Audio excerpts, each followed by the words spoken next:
What if I told you there's a new Rakdos commander that stores your mana forever, wipes every land and creature off the board, and he looks like an absolute unit while doing it? Ozai, the Phoenix King. From the moment I saw Ozai revealed in the new avatar set, my Panzer senses started tingling. This is, without question, my favorite card in the entire set. And not just because of how insanely cool this card looks, but because of how unique his abilities are. Ozai is a massive 7/7 creature with both trample and haste for 6 mana in Rakdos colors. And that stat line alone already makes him into a serious threat. A massive body that can start swinging for trample damage from the turn he hits the table. And 7 power is a magical number in the commander format, because you'll only need 3 hits to get to that 21 commander damage and instantly take an opponent out of the game. But where Ozai really sets himself apart is his Firebending 4 ability, the newest mechanic from the avatar set. Whenever Ozai attacks, you get to add 4 red mana to your mana pool, which synergizes perfectly with his next ability, which is easily one of the coolest lines of text ever printed on a Rakdos commander. If you would lose unspent mana, that mana becomes red instead. And this means your mana won't empty between phases and turns. Instead, it will get stored as red mana, indefinitely, for as long as you control Ozai, turning him into a living mana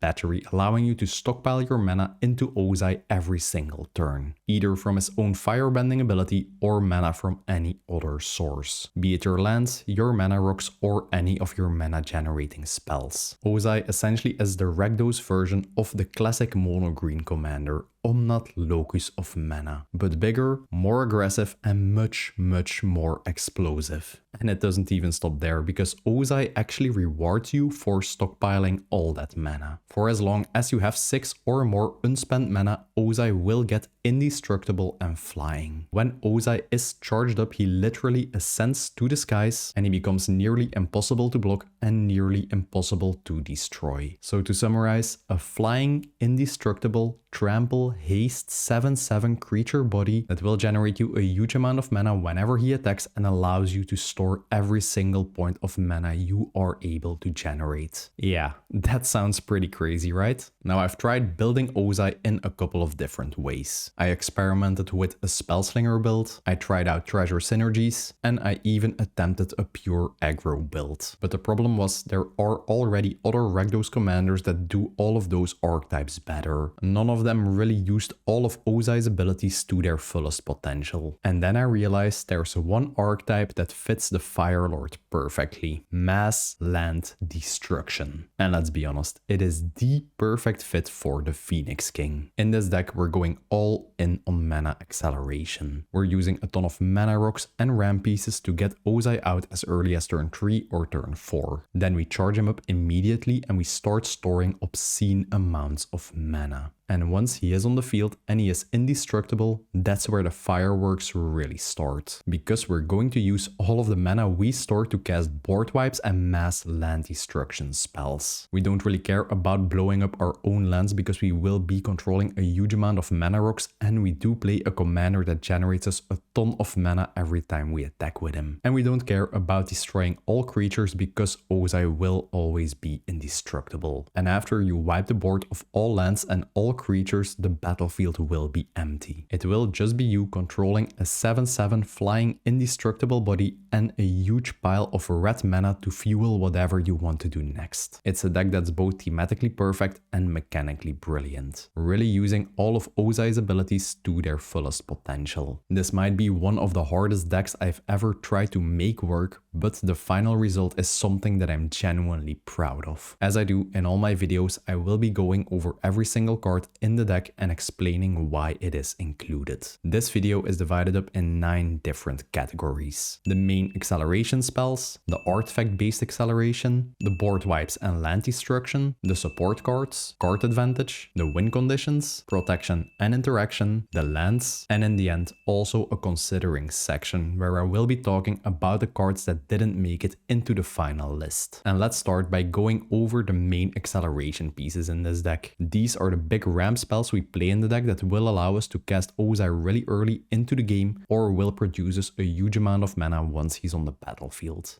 Dark Ritual. Probably the best ritual card ever printed. For 1 black mana on instant speed, we get to add 3 black mana to our mana pool. Pay 1 mana, get 3 mana back in return. And this card has a ton of uses in this deck. The first and most obvious use of this card is just using it to get out Ozai really early into the game and start generating you huge amounts of value. That being said, getting Ozai out as early as turn 3 or turn 4 isn't always the best option, because whenever Ozai hits the battlefield and you don't have any mana left in your mana pool, he won't have indestructible and he is actually really vulnerable to removal spells. In most cases, it will be better to hold back on casting Ozai until you can do so with 6 mana already available in your mana pool. This will essentially guarantee that your opponents can't use any regular removal spell to deal with him. Now the ritual cards in this deck aren't only included to just power out Ozai really early into the game. You can actually cast them really early into the game before you cast Ozai to just power out any number of mana rocks we play in this deck. While ritual cards provide you with a huge burst of mana, it is only a one-time effect. Mana rocks are way more consistent because they will just stay on the battlefield and they will generate you a huge amount of mana every single turn you get to untap with them. Braid of Fire, a 2 mana enchantment with the cumulative upkeep mechanic, meaning at the beginning of each one of your upkeeps you will have to put an H counter on this enchantment, and then you will have to pay the cumulative upkeep cost for each H counter this card has on it. Now in most cases the cumulative upkeep effect is actually a downside, making you sacrifice a creature or a land or whatever, but in this case it is actually a beneficial effect, allowing us to add 1 red mana to our mana pool per H counter. Now in most decks, this card is absolutely useless, because even though it will generate you a huge amount of red mana, it does generate it during your upkeep, meaning whenever you go to your main phase, the phase has ended and you will actually lose the red mana. You can only use it to cast some instant speed spells. That being said, Ozai totally bypasses this mechanic, because whenever you have him on the battlefield, the mana will just be stored in him and you will always have it available for later use and it won't be wasted. And this little enchantment can get out of control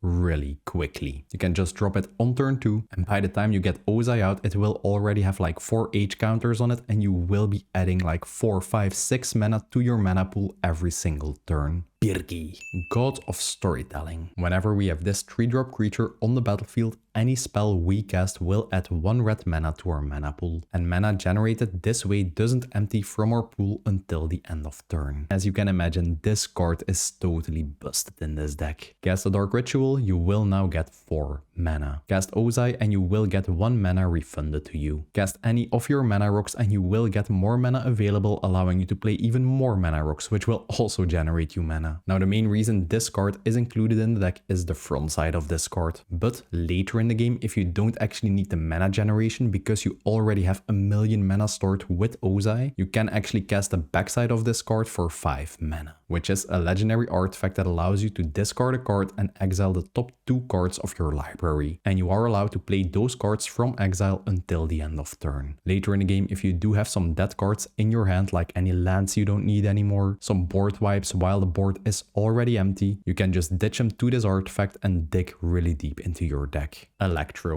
Assaulting Battery, a 3 mana flying creature that has a really similar ability to Ozai. You don't lose any unspent red mana as steps or phases end. Another card that allows us to stockpile all of the red mana we are able to generate. A really solid backup plan for whenever Ozai isn't available to you. And Electro also has his own mana generating ability. Whenever we cast an instant or a sorcery spell, we get to add 1 red mana to our mana pool. Just like with the previous card, Birgi, whenever we cast a ritual spell, an interaction spell, a protection spell, one of our land destruction spells, Electro will just keep generating us more and more mana. On top of that, he even has another ability. Whenever Electro leaves the battlefield, we get the ability to pay X amount of mana. When we do, Electro will deal X damage to target opponent. So later in the game, if you do have like 100 red mana stored and an opponent decides to deal with Electro, you can just pay 40 of that mana, ping 40 damage to their face and instantly take them out of the game. This ability is some sort of a farewell gift that Electro leaves behind. Jeska's Will, the only game changer card we play in this deck. For 3 mana, we get to choose one of 2 options. The first option allows us to add 1 red mana to our mana pool for each card in target opponent's hand. And as you all know, in a 4-player game of Commander, it is pretty likely that one of your opponents will have like 5 or more cards in their hand, making this into a really efficient ritual. The second option allows us to exile the top 3 cards of our library, and we are allowed to play them until the end of turn, giving us some really solid card advantage and allowing us to dig a little deeper into our deck. Now, while both options on this card are already really strong, whenever we do have Ozai on the battlefield, whenever we cast a spell, we actually get to use both options at once, allowing us to generate a huge amount of mana, which we can instantly use to cast any of the spells we exiled with its second effect. Seething Song, a 3 mana instant speed spell that will add 5 red mana to our mana pool. And like I talked about with Dark Ritual, you can use this to get Ozai out really early, to just cast a huge amount of mana rocks early in the game, or you can use this effect in response to an opponent trying to remove Ozai, easily enabling you to get to 6 unspent mana and actually give him the indestructible keyword. Ironcrag Feat. This 4 mana sorcery speed spell will add 7 red mana to your mana pool, netting you 3 red mana in the process, really efficient for a ritual card. But that amount of efficiency does come with a downside. After you cast this spell, you will only be able to cast 1 more spell this turn. But honestly, that really won't be a problem in this deck. And it's actually one of the better cards to actually make sure you can get to that 6+ mana threshold with Ozai. Because you can just tap all your mana, cast Ozai, attack with Ozai, add 4 red mana to your mana pool, and in your second main phase, just cast an Ironcrag Feat. This will make sure you have 7 unspent mana in your mana pool and that Ozai does get indestructible. You don't even have to follow up with any other spell, because Ozai will store the 7 mana for later use anyways. Rodeo Pyromancers. Whenever we cast our first spell each turn, we get to add 2 red mana to our mana pool. When I tell you this card is absolutely crazy, it would be an understatement. Usually you will be able to consistently get this creature out as early as turn 3, and from that point you are going to have a really good time. Play a 2 mana rock, you now get 2 red mana refunded to you. Play any of your ritual effects, you will now get 2 extra red mana.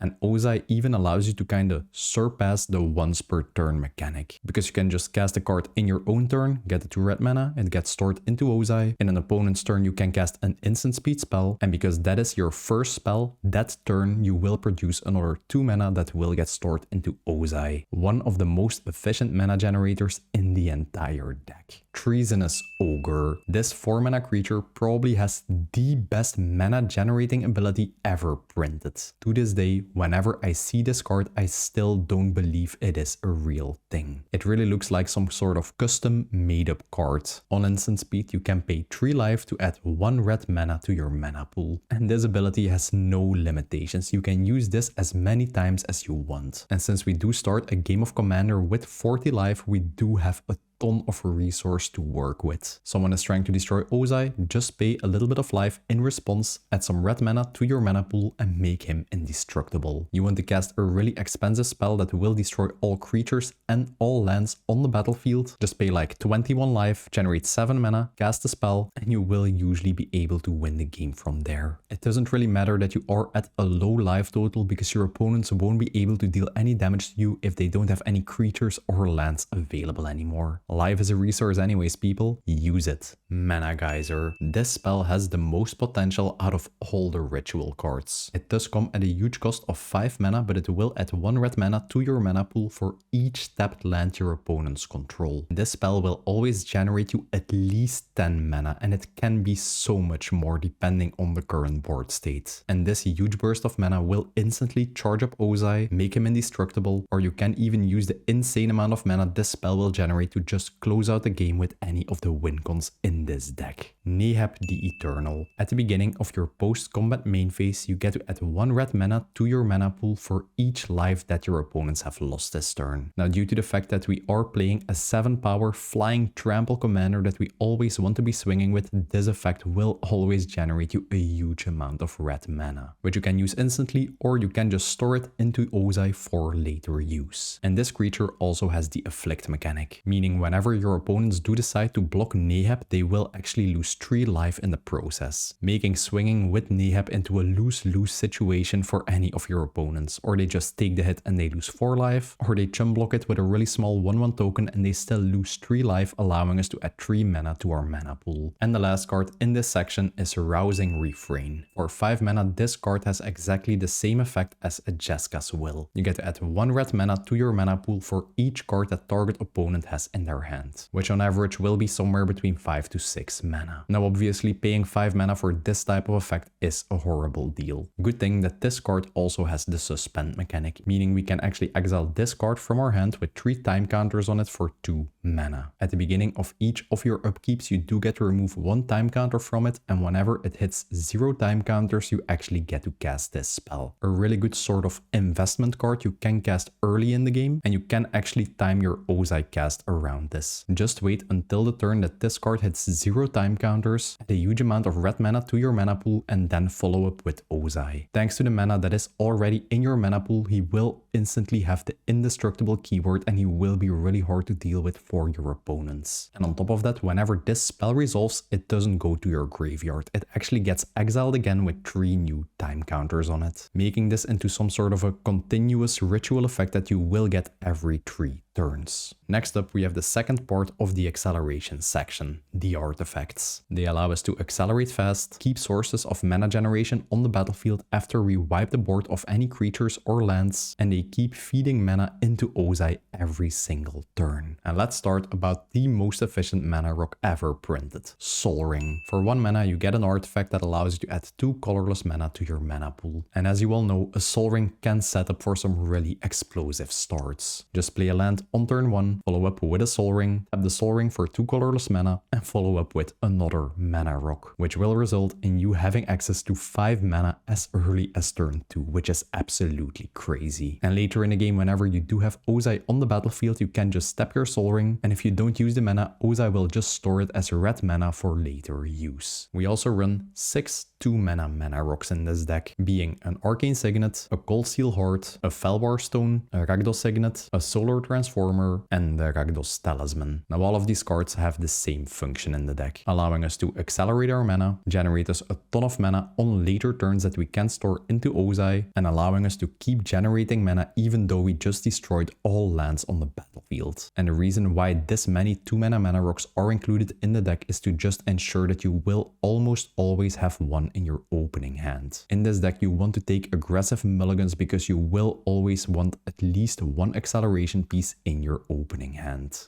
Doubling Cube, a 2-mana artifact with an ability that is just perfect for this type of deck. For 3 mana and tapping this artifact, you get to double up on all the mana you already have in your mana pool. And obviously this card just synergizes perfectly with Ozai, because Ozai does allow you to store your mana, and Doubling Cube just allows you to keep doubling up on it. And the breakpoint for this type of card to actually go mana positive is having 7 mana in your mana pool. Use 3 of that mana, you still have 4 mana left, tap the Doubling Cube, and the 4 mana will now turn into 8 mana, netting you 1 mana in the process. And that's just the worst case scenario. Doubling Cube might seem like some sort of a win more card, but trust me, it really isn't in this deck. Ruby Medallion, a 2-mana artifact that doesn't directly generate us any mana, but it does reduce the cost of any red spell we play by 1 generic mana. Now, since the color balance of this deck is actually 80% red cards, we will always be able to get a huge amount of value out of the Ruby Medallion. It will make all our rituals cheaper, it will make all of our creatures cheaper, it will make all of our Boardwipes cheaper, and we will be able to cast Ozai for 5 mana whenever we have this on the battlefield. Bender's Waterskin, a new 3-mana mana rock we just got in the Avatar set. We can tap it to add 1 mana of any color to our mana pool, and passively this artifact will untap during each player's untap step. So whenever you do have Ozai on the battlefield, this little artifact will actually allow you to produce 4 mana per turn cycle. Tap it during your own turn, add 1 mana stored into Ozai. In opponent 1's turn, you get to untap it, tap it again, add 1 more mana. Do the same for opponent 2 and opponent 3. And on your next turn, you will have 4 extra mana available to you thanks to Ozai. Coalition Relic, a 3-mana rock that will add 1 mana of any color to your mana pool. But instead of tapping it for mana, you can also tap it to put a charge counter on it. And at the beginning of your next pre-combat main phase, you have to remove the charge counter from this card and you get to add 1 mana of any color to your mana pool. This card will essentially generate you 2 mana because you can just play it, tap it to put a charge counter on it, and on your next turn, you get to remove the charge counter, add 1 mana to your mana pool, and you can also tap it to add another mana. So a 3 mana rock that will essentially give you 2 mana whenever you need it to. Glittering Stockpile. We can tap this artifact to add 1 mana to our mana pool and it will also get a stash counter. Its other ability allows us to sacrifice this artifact and add X mana of any color to our mana pool equal to the number of stash counters it had on itself. A really solid mana rock that will just produce this mana and over time will stack up a huge amount of stash counters. Whenever we then need a huge burst of mana, we can just sacrifice this artifact and add like 3, 4, 5, 6 mana to our mana pool. Relic of Legends. Another 3 mana rock that will produce mana of any color, and on top of that it also turns all of our legendary creatures into mana dorks. This effect just gives cards like Birgi or Electro even more value, allowing you to just tap them for mana. In this deck we will rarely ever be swinging with our legendary creatures anyways. They're just value engines that we keep holding back to generate us mana. Hedron Archive. At the cost of 4 mana, this is the most expensive mana rock we play in the deck. It does generate us 2 colorless mana whenever we tap it, but the main reason why it's included in the deck is its other activated ability. For 2 mana and sacrificing this artifact, we get to draw 2 cards. Early in the game, this functions as a really excellent way to generate us a huge amount of mana, and later in the game when you already have a gazillion mana, you can just toss this artifact in your graveyard and get some actual card advantage out of it. And the last card in this section is an Ever-Flowing Chalice, a 0 mana artifact with multi-kicker 2, meaning whenever you cast a spell, you do get the ability to pay 2 generic mana any amount of times. And this artifact will enter the battlefield with 1 charge counter for each time it was kicked. You can cast this card really early in the game, just pay 2 mana to get a rock that will produce you 1 mana, which is already a really solid deal. Or later in the game when you already have a ton of mana available to you, you can just kick this multiple times and you will get a mana rock that produces you like 3, 4, 5 mana every time you tap it. Really versatile mana rock. Next up we have the Boardwipes and our land destruction cards. This is the section that makes this deck truly unique. As I mentioned in the intro, Ozai really doesn't care about destroying all lands and creatures because he is indestructible and he does produce his own mana. We're running a mix of Boardwipes and land destruction spells that will completely reset the table, while we stay ahead through all of our mana producing artifacts and Ozai's built-in resilience. Tectonic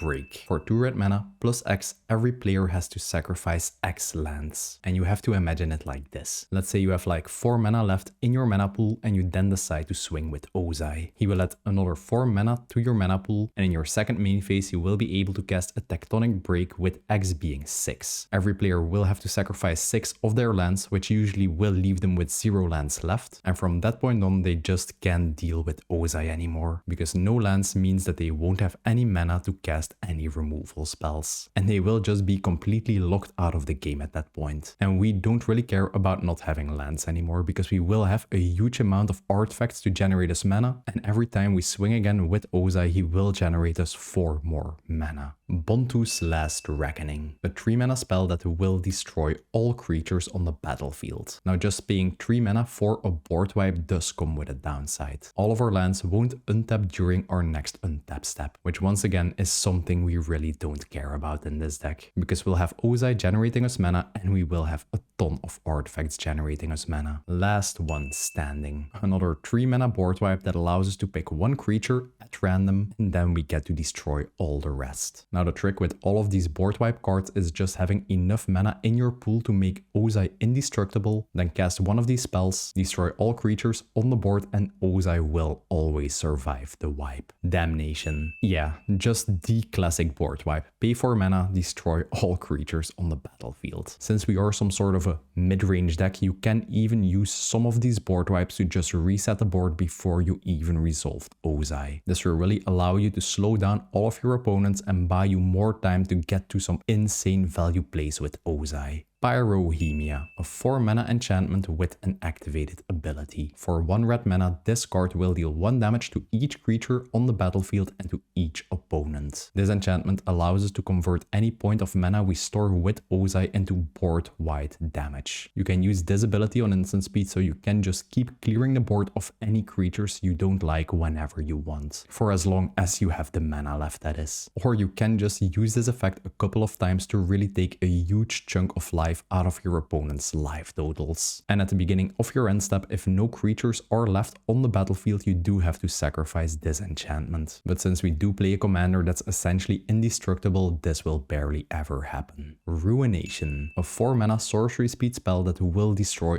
all non-basic lands. And unless you are playing in a pot with a ton of monocolor decks or some budget decks that do run a ton of basic lands, this card essentially reads destroy all lands. Because nowadays in modern day Magic, 95% of most mana bases are built by using non-basic lands. And this card costing 4 mana is just perfect for Ozai. Just play your Ozai, swing with him, add 4 mana to your mana pool thanks to the firebending. In your second main phase, follow up with a ruination, and everybody will just lose all of their lands. And they won't have any way to deal with Ozai anymore. Wildfire. This 6 mana spell will make every player sacrifice 4 of their lands, and it will deal 4 damage to each creature on the battlefield. A spell that functions both as a board wipe and as a way to destroy everyone's lands. And the nice thing about a wildfire is that you don't actually have to make Ozai indestructible to make him survive this sort of board wipe, because he will only take 4 damage and he does have a massive 7 toughness. Yokulhaups, Yokulhaups, Yokulhaups. This really old and classic 6 mana spell will destroy all artifacts, creatures and lands on the battlefield. Now I must admit, Yokulhaups isn't the most efficient mass destruction spell in this deck. It's actually the only spell that will also destroy all artifacts, so we will lose all our mana rocks in the process. That being said, it is still a really efficient spell because it will also deal with any opponents playing mana rocks. Boom and Bust. This card is a split card, meaning that you can only pick one of the 2 sides whenever you cast it. Now the boom part of this card will allow you to destroy a land you control and a land an opponent controls. Usually you won't be using this side of the card, but it is a nice way to deal with a field of the dead, I suppose. The main reason why this card is included in the deck is the other side of the card, the bust part. For 6 mana you get to destroy all lands. Another way to set your opponents back to the Stone Age and make sure they don't have any way to deal with Ozai.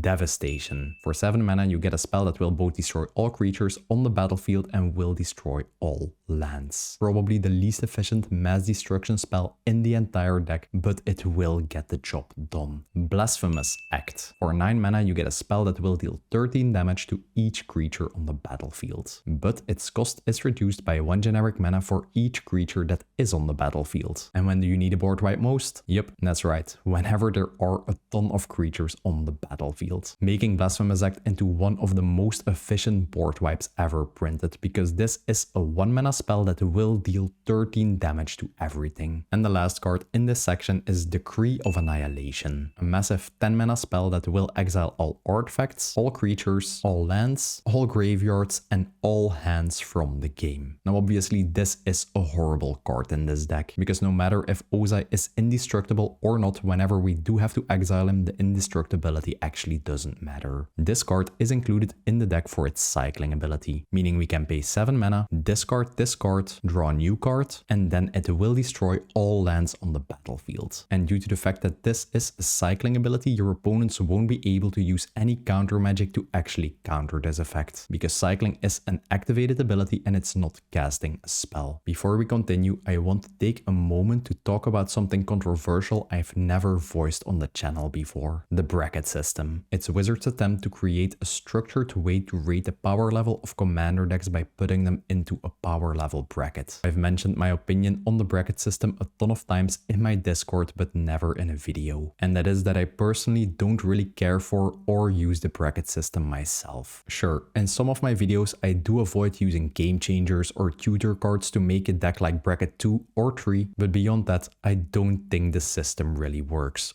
or it will ever work. Magic is way too complex of a game and the card pool is way too massive to make a deck fit into a clean set of rules. Don't get me wrong, the intention behind the bracket system is really good, but there will always be ways to cheese the rules and just cheat the entire system. And the reason I'm bringing this up in this video is because this deck is the perfect example of what I mean. From the moment you include any mass land destruction or denial card in your deck is automatically considered a bracket 4 deck. And this is exactly my problem with the bracket system. Even though this Ozai list is very well tuned and very powerful, it just simply can't keep up with any real bracket 4 deck. Our entire strategy relies on getting out Ozai really early, generating a ton of mana and wiping the board. But in a true bracket 4 pot, our opponents will be running this much interaction and counter magic that this plan will fall apart long before we even get to cast Ozai. So while the system ranks this as a bracket 4 deck, in reality it is just a bracket 3 deck. Personally, I am a big believer that the best way to keep your commander games fun and balanced is by just using common sense. Just tuning your deck to the power level of your playgroup instead of trying to squeeze it into some sort of a bracket system. Anyways, that's just my opinion on the matter. I get a ton of questions about what bracket my decks are in the comment section, so I decided to answer it in a video format. My goal of these videos is to just showcase commanders, some awesome cards they synergize with, and to inspire you to brew your own versions. How you do decide to bracket these decks and what kind of playgroup you play them in is entirely up to you.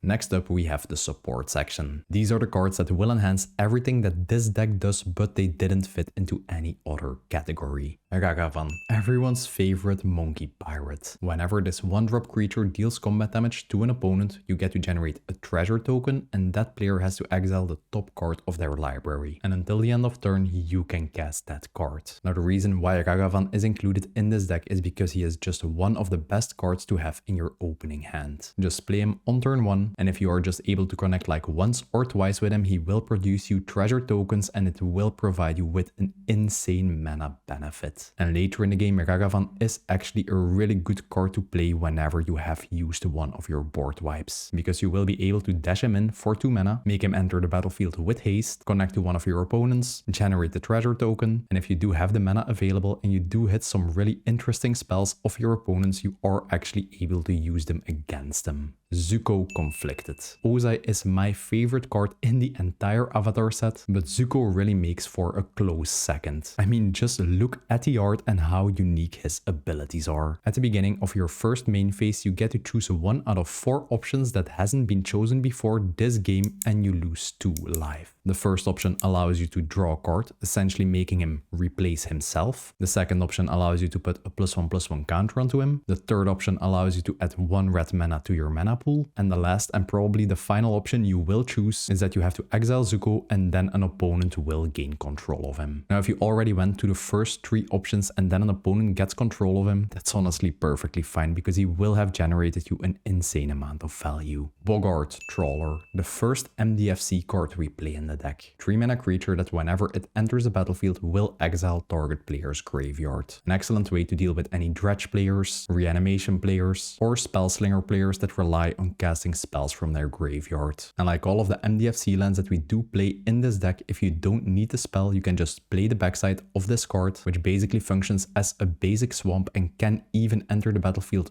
untapped for the low cost of 3 life. Sundering Eruption. For 3 mana, we get to destroy target land. Then the controller of that land gets to search their library for a basic land and put it on the battlefield tapped. A really good way to deal with some problematic lands like a Cabal Coffers or a Field of the Dead, but the main reason this card is included in the deck is the last little line of text. Creatures without flying can't block this turn. A really good way to make Ozai even harder to block and will ensure that you can connect with him and deal a ton of commander damage. And once again, if you don't need the effect, just play the backside, which is a mountain that enters untapped for the cost of 3 life. Unwinding Clock, a 4 mana artifact that will make every artifact you control untap during each player's untap step. And this card has a ton of insane synergies in this deck. First up, you will get to untap all of your mana rocks during your opponent's turns. Whenever you then have Ozai on the battlefield, you can just tap him in your opponent's turns, produce a huge amount of mana, and Ozai will store it for you. And by the time you get to untap, you will have like 20-30 mana. And this card also has some really crazy interactions with some specific cards in this deck. You can use this to tap your Coalition Relic for a charge counter during every player's turn. And by the time it's your turn again, you just get to remove all 4 of the charge counters and add 4 mana to your mana pool. You can use it to use your Glittering Stockpile 4 times during a turn cycle, adding a huge amount of stash counters on it. You can use it in combination with Doubling Cube to just double up your mana 4 times during a turn cycle, resulting in some crazy absurd amounts of mana. And Unwinding Clock will even untap any sort of artifact lands we play in this deck. Honestly, one of my favorite cards in the entire deck. Maximum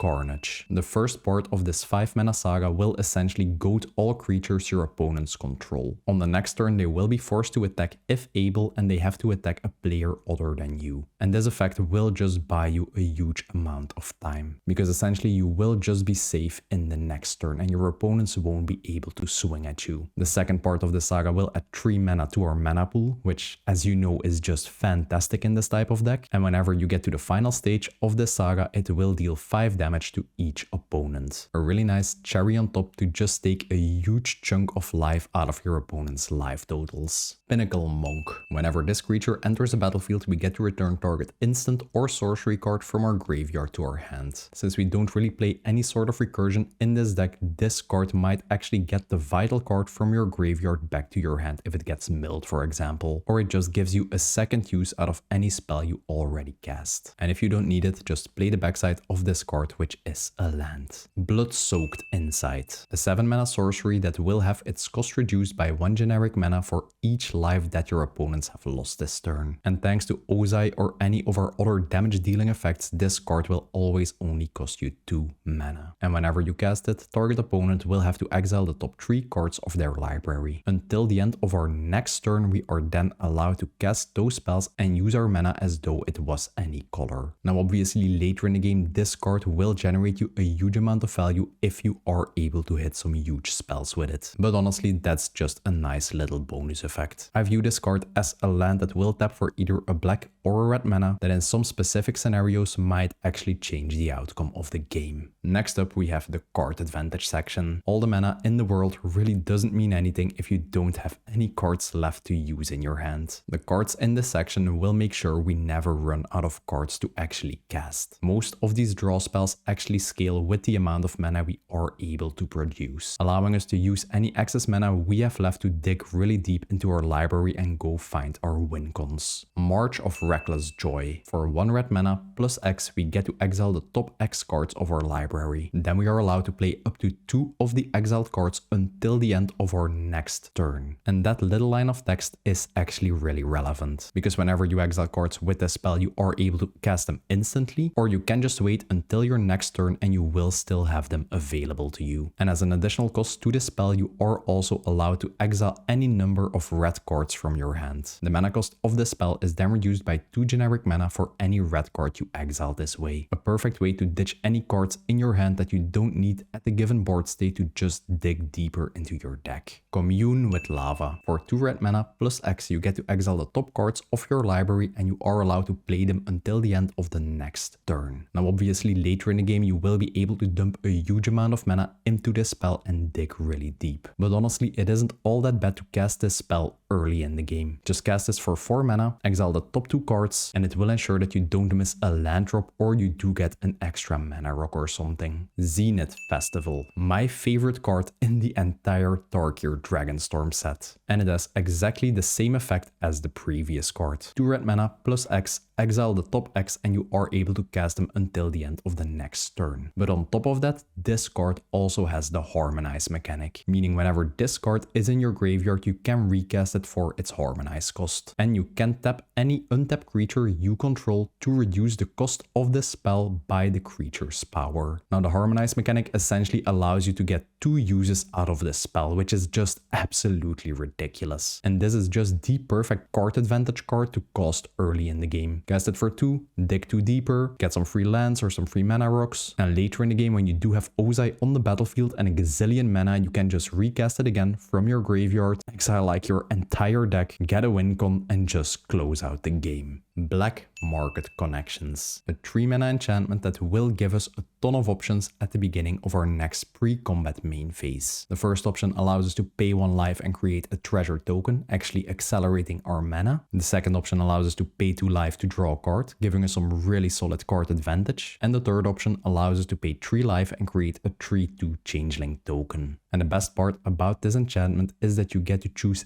any of those options. You don't just have to choose one. And in this deck, you will always be using the first 2 options, paying a total of 3 life to accelerate your mana and draw you a card.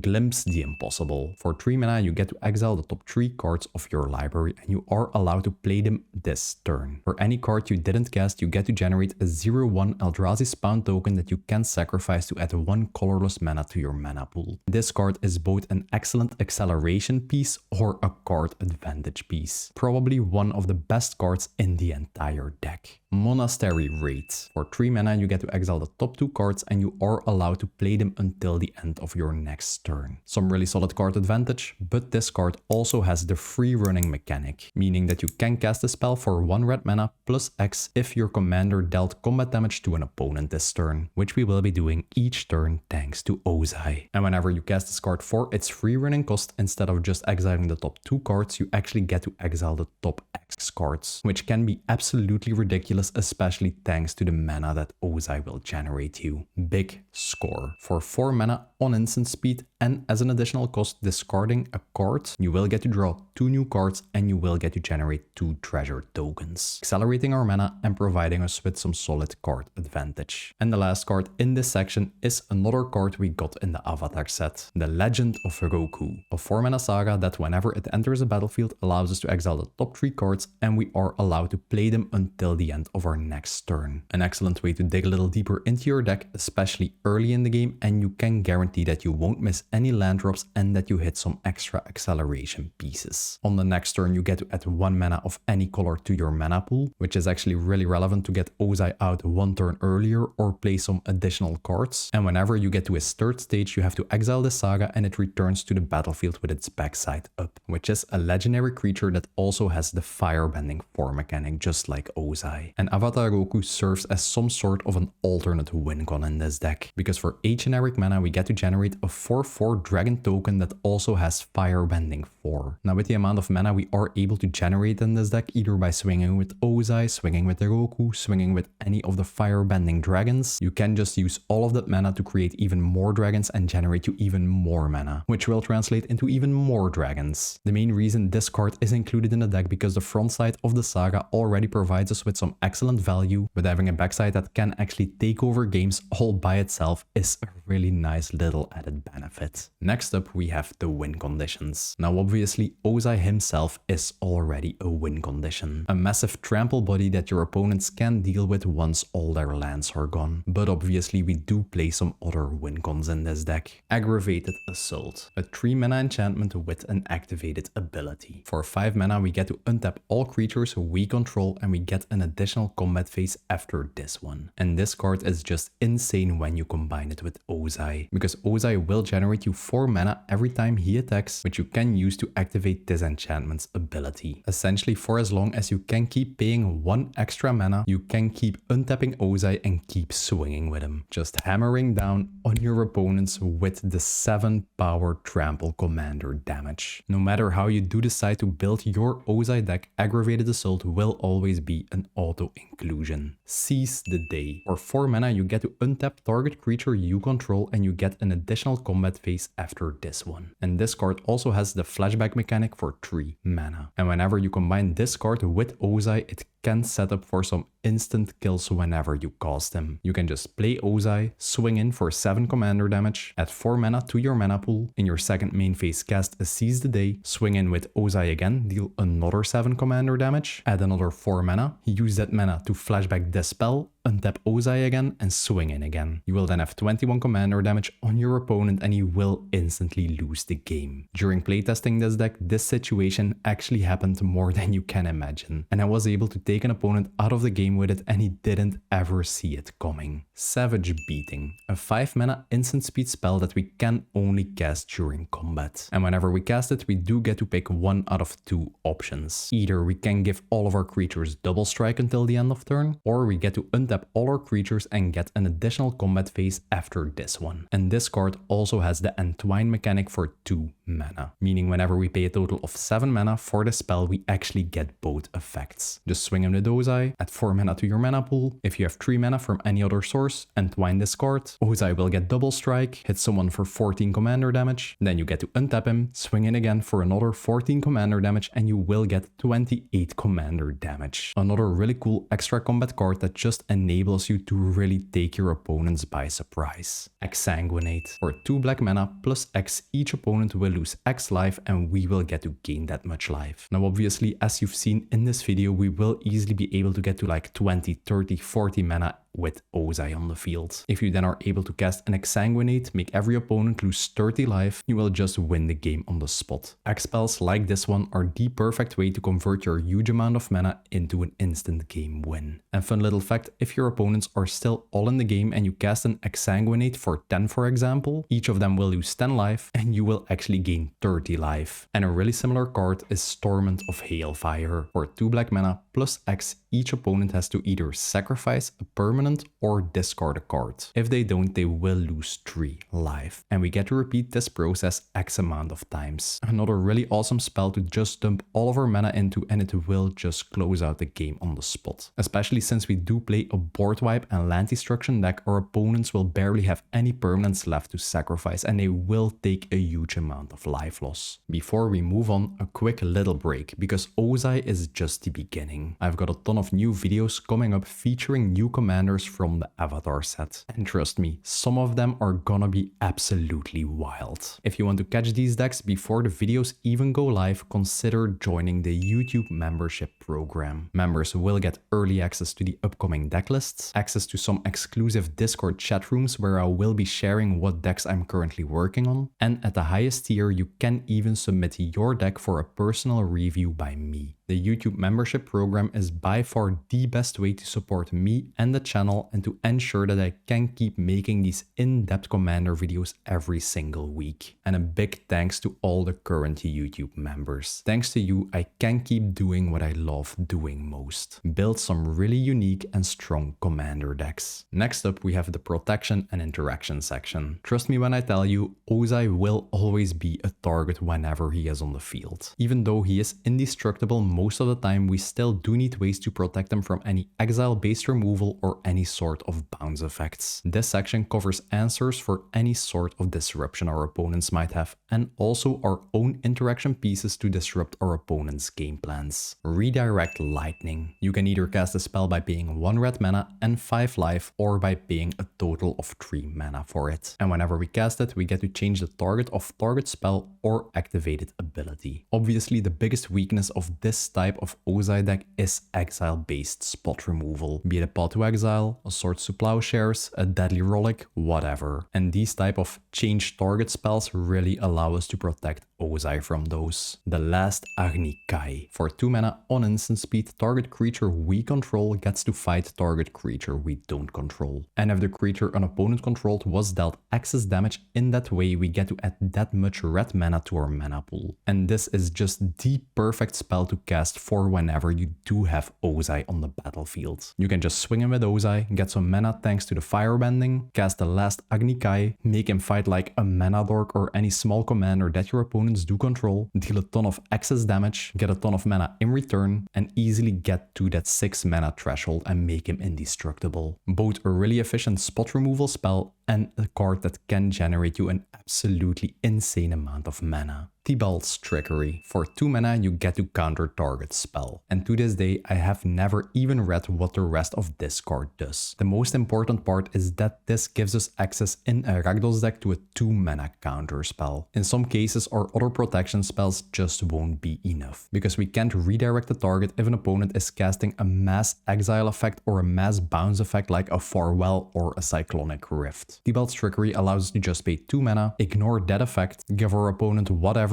in return, but it doesn't matter, our Ozai will survive. Wild Magic Surge. For 2 mana, we get to destroy target permanent an opponent controls. Then the controller of that permanent gets to flip the cards off the top of their library until they hit a permanent card with the same card type, and they get to put that card onto the battlefield. A 2 mana removal spell that allows us to deal with anything, be it a Field of the Dead, an Ur-Dragon, a Karloff with like 7 million counters on him, whatever. And the fact that you are giving your opponent a random card in return will always be a really good deal, because the thing you will be destroying at a given board state will always be more important than whatever they're going to get out of this effect. Deflecting Swat. For 3 mana, we get to change the target of target activated ability or spell. Really similar to Redirect Lightning, but whenever we do control our commander, we can cast this spell without paying its mana cost, making it the most efficient protection spell in the entire deck. You can just get Ozai out as fast as possible on turn 3 or turn 4, hold the Deflecting Swat in your hand, and your opponents won't be able to spot remove him. Bolt Bend. Like the previous cards, also allows us to redirect the target of any spell or ability. And whenever we control a creature with power 4 or greater, the cost of this spell is reduced by 3 generic mana, making it only cost you 1 red mana, making this card even more efficient as a Redirect Lightning. And the last and the most unique card in this section is Not of This World, a massive 7 mana spell that allows us to counter target spell or ability that targets a permanent we control.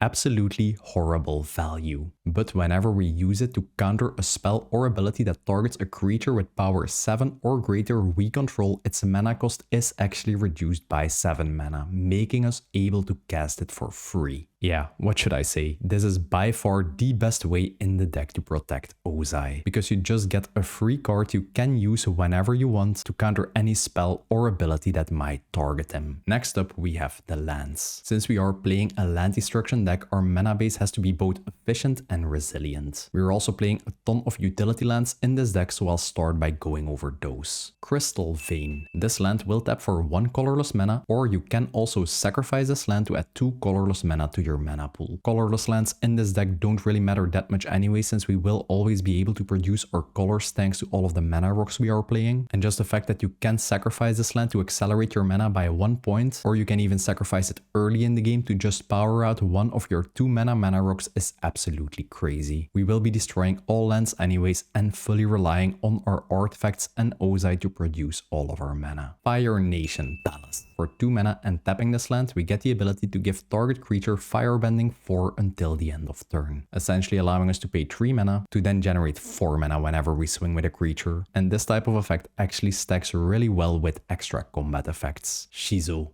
Death's Storehouse. A legendary land that enters the battlefield untapped and taps for a black mana, so no real downsides to this one. And for 1 black mana and tapping this, we get to give target legendary creature we control fear until the end of turn, meaning that it can only be blocked by any artifact or black creatures. A perfect way to make Ozai sort of unblockable and make sure you can get combat damage through. Spine Rock Null. This land has the Hideaway 5 mechanic, meaning whenever it enters the battlefield, you get to look at the top 5 cards of your library. Then you get to exile one of those cards and the rest goes to the bottom of your deck. And for 1 mana and tapping this land, you get to cast the exile spell for free. But you can only use this effect if an opponent was dealt 7 or more damage this turn, which really isn't all that hard to achieve when you have Ozai on the battlefield. Just imagine hidewaying a devastation under this card and getting the ability to cast it for 1 mana. Witch's Clinic. For 2 colorless mana and tapping it, we get to give target commander we control lifelink until the end of turn. We do play a ton of effects in this deck that will actually make us lose life or will have us pay life as an additional cost. Just having the ability to give Ozai lifelink and lifelink for 7 whenever he connects might actually keep you in the game for longer. Also stacks really well with any sort of additional combat effects. And we also play 3 artifact lands in this deck. The black one, the red one, and a Darksteel Citadel. Just for the fact that Unwinding Clock will also untap these lands and will allow us to use them every single one of our opponent's turns. And Darksteel Citadel also is an indestructible land, meaning that even whenever we cast a mass land destruction spell, it will just remain on the battlefield. And for the regular mana producing lands, we play a Verge land, a Shock land, a Fetch land, a Command Tower, a Filter land, a Slow land, a Bond land, Multiversal Passage, a Horizon of Progress, a Pain land, and for basics we play 4 mountains and 3 swamps. And last up, I also have a considering section. Sadly, not every card that I wanted to include in the deck made it into the final list. There were just way too many awesome options to fit into this Ozai deck. So in this considering section, I actually want to go over some of those cards. The more ideas I can give you for your Ozai deck, the better. Kaya's Ghost Form, a 1 mana enchant creature spell. Whenever the enchanted creature would die or be put into exile, you get to return it to the battlefield under your control. Like I mentioned in the main video, the main weakness of Ozai is actually exile-based mass removal, like for example a Farewell. If you are playing in a pot where a ton of this mass exile removal spells are being played, a Kaya's Ghost Form is actually a really good answer to that. Vampiric Tutor and Demonic Tutor. Obviously both of these cards are fantastic inclusions in this deck. They will make the deck way more consistent and you will get the option to just go fetch up the card you need at the given board state. Tutors will always be fantastic in a 100 card singleton format. But since I do play in a playgroup myself where tutors aren't allowed, I decided to exclude all tutors from this deck. Desperate Ritual and Pyractic Ritual. 2 mono red ritual cards that will cost you 2 mana and give you 3 mana back in the process. Now I was looking at some other Ozai lists online and these cards are included in almost any version of Ozai. But in my opinion, these cards are just horrible. Obviously turning 2 mana into 3 mana is a really good deal, but you do have to keep in mind you will lose 1 card in your hand in the process. By playing more ritual cards, you will make the deck way more explosive, but you will just run out of gas really